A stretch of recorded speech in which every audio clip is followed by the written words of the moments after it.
안녕하세요. 가치아입니다. 2월 23일 월요일 국내 시장이 마감되었습니다. 자, 오늘 오전장에는 코스피가 정말로 6,000포인트를 넘기는 줄 알았습니다. 하지만 장중에 나스닥 선물지수의 흐름이 좋지 못했었고, 그런 영향 때문인지 국내 증시의 흐름이 오후장에는 좋지 못했었고요. 마무리는 살짝 아쉬웠던 것 같습니다. 그래서 코스피는 0.6% 빨간불이 들어왔고, 또 코스닥은 소폭의 파란불로 마무리되었습니다. 그리고 시총 상위종들을 보면 오늘 상대적으로 오후장의 시장 흐름이 좋지 못했었지만 그래도 반도체 관련주는 여전히 빨간불이 들어왔고요. 뭐 그렇다고 낙폭이 깊었던 업종이 있었던 것은 아니었습니다.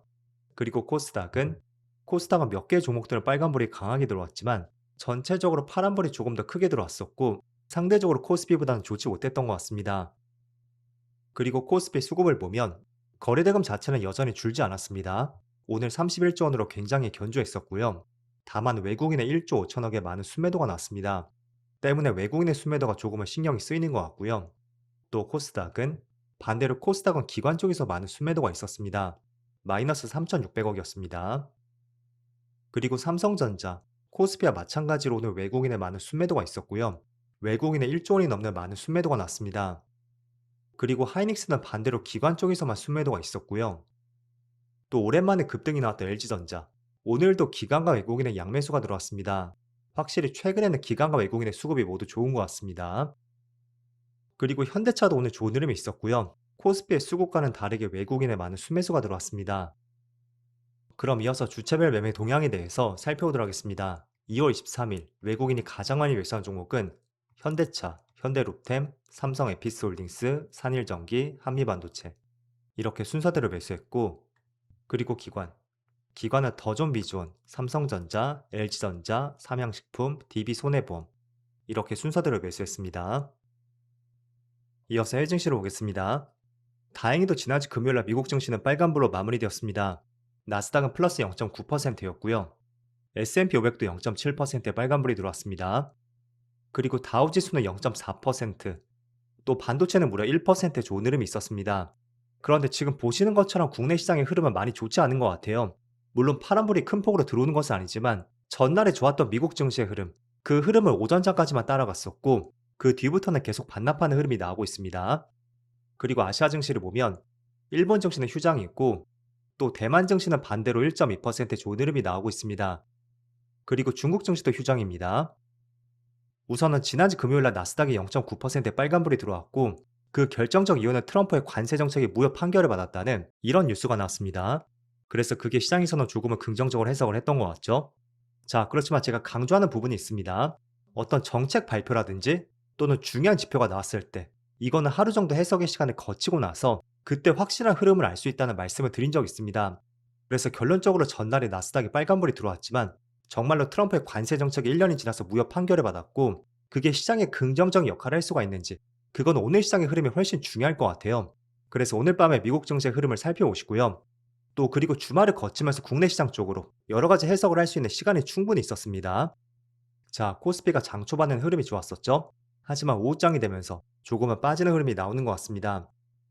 자, 물론 나스닥 선물지수가 지금 1% 가까이 빠지고 있습니다. 그게 지금 국내 시장의 오후장에 계속 빠지고 있는 하나의 이유가 될 수가 있고요. 일단 지금 시장을 둘러싼 악재들이 몇 가지가 있어요. 첫 번째는 트럼프의 관세 정책. 그게 미국의 대법원에서 무효 판결을 받았고 지난주 금요일 날의 증시의 흐름을 봤을 때는 전체적으로 긍정적으로 볼 수도 있는 그런 흐름이 될 수도 있습니다. 하지만 이게 중국을 비롯해서 브라질, 인도, 그리고 동남아시아까지 관세 판결 무효가 이런 국가들에게 더 도움이 될 수도 있다는 이런 뉴스도 계속 나오고 있습니다. 그래서 국내도 단순히 세율만 비교해 본다면 상호 관세 판결 무효가 도움이 될 수도 있겠죠? 하지만 다른 국가와 비교를 해봐야 된다는 거예요. 그래서 그런 점들이 있기 때문에 저는 여전히 관세 이슈는 조금은 불확실성으로 남아있다고 생각이 됐고 그리고 지금 나스닥 선물지수가 조금 빠지고 있고 또 코스피 코스닥이 빠지는 것도 저는 사실 관세 이슈보다는 미국과 이란과의 전쟁 가능성이 조금 더 크게 다가오는 것 같습니다.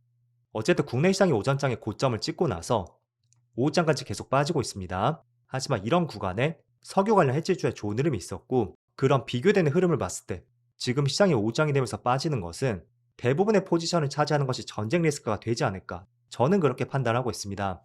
자, 그럼 많은 분들이 정말로 전쟁이 발생이 된다면 주가의 흐름이 어떻게 될지 굉장히 궁금해 하실 거예요.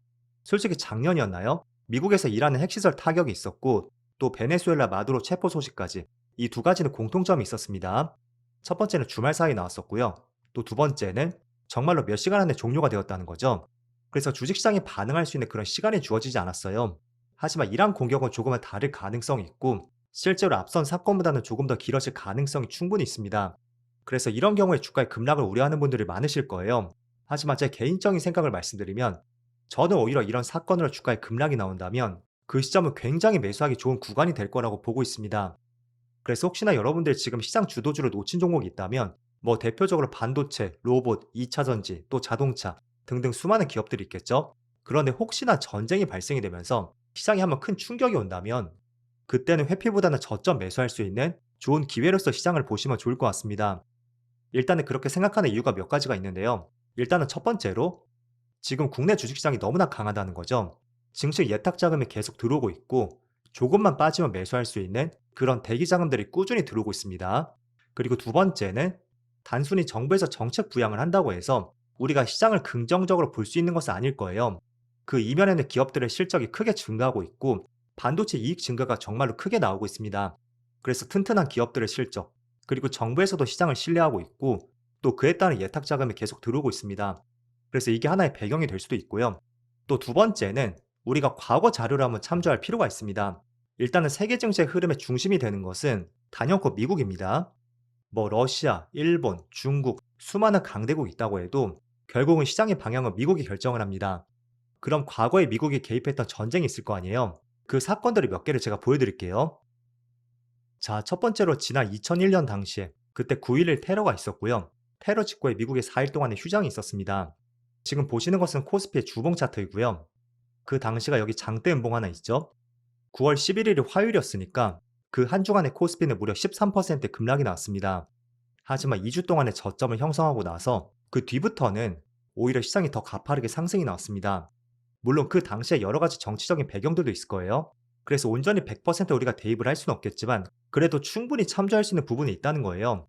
그래서 첫 번째로 9.11 테러 당시에는 그 한 주 동안의 시장의 급락이 있었지만 2주 정도 바닥을 거치고 나서 놀라울 정도로 가파른 상승이 나왔었다. 그게 첫 번째 사례가 될 수가 있고요.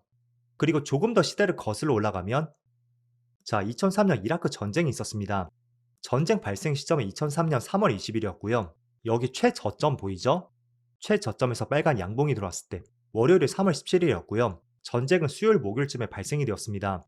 하지만 역설적으로 이라크 전쟁이 발생이 되고 나서 그 주에 코스피는 7% 반등이 있었고 또 1년 내내 주가에 좋은 흐름이 있었습니다. 결국에는 전쟁이 일어난다고 해서 그게 뭐 단기적으로 주가에 급락이 나올 수는 있습니다. 하지만 오히려 재료 소멸 관점으로서 어느 정도 시장이 소화하는 과정을 거치고 나서 주가에 반등이 나왔던 사례가 훨씬 많았던 것 같습니다. 그래서 뭐 이라크 전쟁도 그렇게 생각을 해볼 수가 있겠죠. 9.11 테러는 우리가 예상을 할 수가 없었다면 이라크 전쟁은 충분히 그 전부터 전쟁 가능성이 계속 제기가 되었습니다.